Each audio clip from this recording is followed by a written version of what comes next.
Hey y'all, it's Kate from the Literary Apothecary, and today we are talking about The Fall of Babel by Josiah Bancroft. This is book 4, the final book in the Books of Babel series, and I got the ARC from NetGalley, and I'm so excited to talk to y'all about this. I read this back in September, finished it in the beginning of October, and I've been dying to talk to you all about it, and NetGalley has asked us to hold off until 2 weeks before publication. So if I did my math correctly, we are now 2 weeks from release of The Fall of Babel. This comes out on November 9th, and if y'all haven't pre-ordered it yet, go and do it. This review will be a spoiler-free review for the book, but we'll give obviously spoilers away for the rest of the series because you can't talk about the final book in a series without giving away any kind of spoilers for the rest of the series. So if you haven't read the Books of Babel series yet, stop watching this now, go pick them up and read them. They are fantastic. One of my favorite series ever. Josiah Bancroft is one of my favorite writers ever. He is so witty, so good. His characters are just so amazing. So if you haven't read it yet, go read it and then come back to this. But if you have read the first 3 books in this series, Send Ascends, Armor the Sphinx, and Hod King, then you'll be safe to watch this.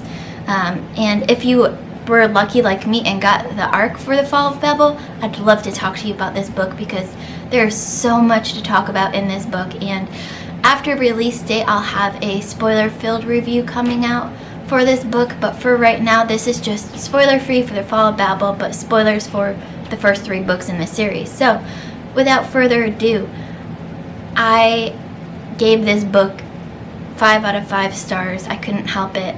I love this book so much. It is my favorite book in the series. And now here's a quick review, a quick summary of The Fall of Babel.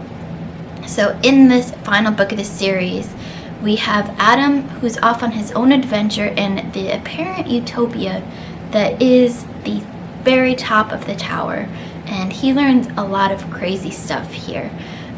We get this hilarious summary of what happened in the Hod King book 3 from Orrin Robinson, who is the gossip columnist essentially in the Tower of Babel. And oh my gosh, it is so hilarious. It's kind of like in those on the TV shows right before an episode starts, you get the previously seen on. In these summaries from Orrin Robinson, we get the previously on the Hod King. This is what you missed. And it's just hilarious and the perfect way to recap everything that went on in the Hod King in that giant book. So we get Adam. He's at the very top of the tower right now, off on his own adventure alone. And we get to see kind of Adam without Valletta and without having to worry about saving Valletta because he's on his own and he can't worry about Valletta right now because he's got to worry about himself. We have Edith and crew. They're off on their mission to retrieve all of the paintings from the various ringdoms in order to save the tower.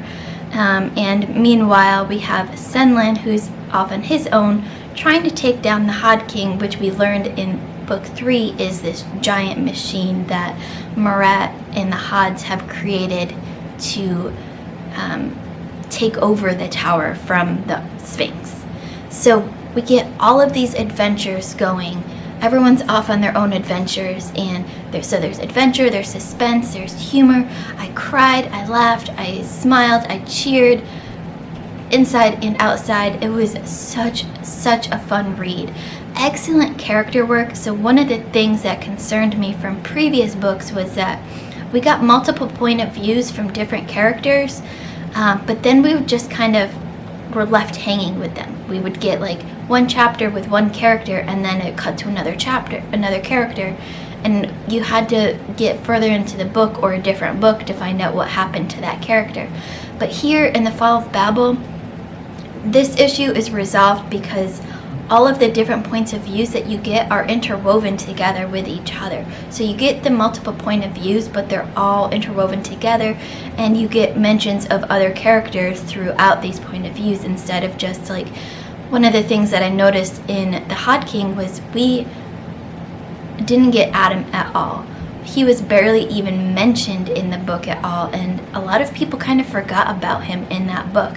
And then we start off with the Fall of Babel with Adam, and it's kind of like, oh yeah, he was a pretty big character in the other books. So in the Fall of Babel, that issue kind of really gets resolved, and Josiah Bancroft's writing style just gets very smoothed out and resolved, and it was just so well done. We get an excellent balance of character development and plot that moves forward. So this was another issue that I had a slight issue, because I still love the books tremendously, and they're still some of my favorite books I've read this year and ever.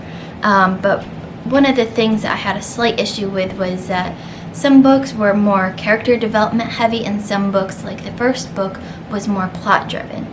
But in the Fall of Babel, we have this great balance between the excellent character work that Josiah Bancroft does and the plot that we have. We come back around on the main plot, and it's just so well balanced and so well done that I can't say this is a plot-driven book or a character-driven book, because it just seems like it's so well balanced. It's both.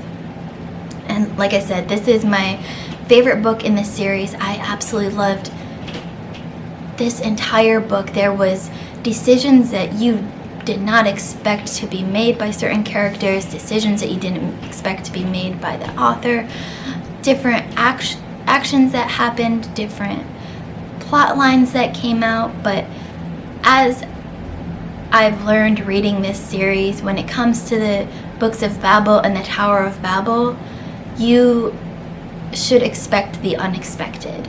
Nothing is expected to happen the way you think it will in the Tower of Babel. Everything is unexpected in the Tower of Babel. So that's how you should think of with the Books of Babel. Expect the unexpected and just have fun on the ride, because wow, what a fantastic series. I can't wait to talk spoilers with y'all about this. So 5 out of 5 stars for the Fall of Babel. It was such a fun ride. So many great quotes. I basically filled up my quotes book with quotes from the Fall of Babel. It was so good. You get like these great scenes. I think in the series overall, my favorite character is still Byron. He is just has that special place in my heart. And when I talk about spoilers, I'll talk specifically Byron's scenes. But I guess in the Fall of Babel, I think my favorite character is twofold. One, Edith. Edith just absolutely shines in this book, but also Redelman, the Red Hand. I unexpectedly became very, very close to this character, and I just loved seeing where his character went in this. And like I said, I'll have a spoiler-filled review coming on release day or shortly thereafter, and I can't wait to talk about spoilers about this with y'all. But I just absolutely loved this book.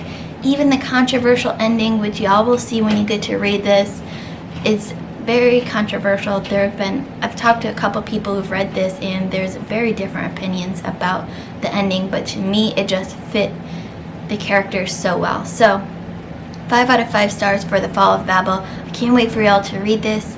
Pre-order it now if you haven't already. Fantastic ending to this book. I honestly couldn't imagine this series ending in any different way.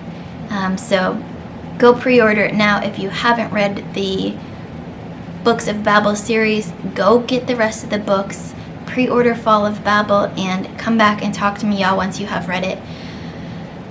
Don't forget to like, comment, subscribe, and hit that notification bell so you get notified every time I have a new video out. As always, my Patreon and my Discord information will be in the description below. My Patreon's only $1 a month, so if you want to come support me, come join. We have a ton of fun on Patreon, and I'm going to have more and more videos coming very soon for my patrons. Keep reading, and I love y'all to the moon and back. Bye.